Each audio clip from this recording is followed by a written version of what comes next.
a engagé une grève de la faim pour exiger, entre autres, le démantèlement de toutes les bases militaires françaises installées au Gabon, l'annulation de la dette extérieure du Gabon vis-à-vis de la France et la renégociation des accords de coopération entre la France et le Gabon.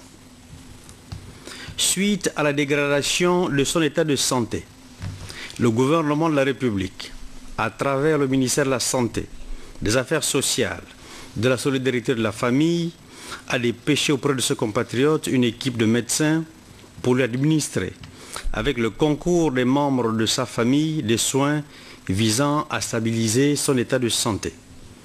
Ces soins ont consisté à des séances quotidiennes de réhydratation et d'alimentation par voie intraveineuse, avec une supplémentation en vitamines et en sels minéraux. Constatant, malgré ces soins, la dégradation inquiétante de l'état de santé de M. Abba Roland Désiré, sa famille a entrepris des démarches en direction de l'ambassade de France et du gouvernement en vue de son évacuation d'urgence vers une structure hospitalière appropriée. Nous pouvons rester insensibles à cette requête. Le gouvernement a aussitôt pris des dispositions pour l'admission d'office le 25 juillet à 23 h et la prise en charge totale de M. Abba Roland Désiré en soins intensifs à la Fondation Jean Ebori de Libreville. Enfin, le gouvernement de la République salue le bon sens dont a fait montre notre compatriote et l'esprit de collaboration qui a prévalu tout au long de la période de grève observée par M. Abba Roland Désiré. Fait à Libreville le 25 juillet 2011, signé Flavien Zengi Nzonto. Bien, docteur Désiré Lasségué, je rappelle que vous êtes le secrétaire général au ministère de la Santé publique et de la Population. Alors, dans quelles conditions, justement, s'est effectué le transfert de M. Abba, ce compatriote, qui observait jusque-là une grève de 12 jours, n'est-ce pas, à l'esplanade du Mont de Cristal. Dans quelles conditions s'est effectué son transfert vers une structure hospitalière de la place? Bien, je vous remercie. D'abord, il faut signaler que depuis le 5e jour de sa grève, le ministère de la Santé a entrepris depuis des soins à ce compatriote pour essayer de le sauver. Donc c'est un acte humanitaire décidé par le ministère de la Santé.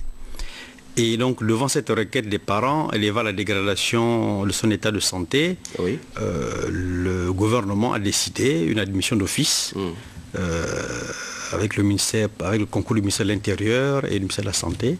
Donc actuellement, ce compatriote, M. Abba Roland Désiré, est admis à Jean Ebori, en soins intensifs, où son état est stable.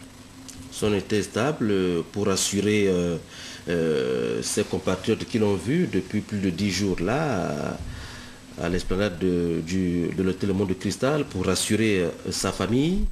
On peut dire que M. Abba va pouvoir retrouver ses forces dans les prochains jours, docteur? Oui, tout à fait. Tout à fait. D'ailleurs, nous avons été accompagnés par quelques membres de sa famille qui étaient pour son admission. Il y a bien sûr quelques-uns qui n'étaient pas totalement pour, mais sa famille nous a accompagnés jusqu'à Jean Ebori, où son état de santé est stable. Il est en train d'être pris en charge par les équipes médicales de la Fondation Jean Ebori. Mais je peux vous rassurer que son état va s'améliorer en quelques jours. Alors donc, dépasser le délai de ce soir, on aurait pu assister à la catastrophe. Oui, d'autant plus que lorsqu'on observe une grève de la faim, on ne mange pas, on ne boit pas. À partir du entre le 5e et le 7e jour, les complications peuvent apparaître. Et donc c'est dans ce souci que nous avons pris la peine de le soigner et de négocier pour qu'il soit interné. Docteur Désiré, merci. À moins que vous ayez un dernier mot à ajouter? Non, pas du tout. Je vous remercie pour votre collaboration. C'est nous qui vous remercions. Nous recevions à l'instant le docteur Désiré Lasségué, secrétaire général au ministère de la Santé publique et de la Population, dans une déclaration du gouvernement de la République relative à la grève de la faim qu'observait depuis un peu plus de 10 jours notre compatriote M. Abaga, conseiller de la République transféré ce soir de là où il était en grève de la faim à une structure de santé de la place. Merci, docteur. À la prochaine. Madame, Monsieur, restez en compagnie des programmes de la télévision gabonaise.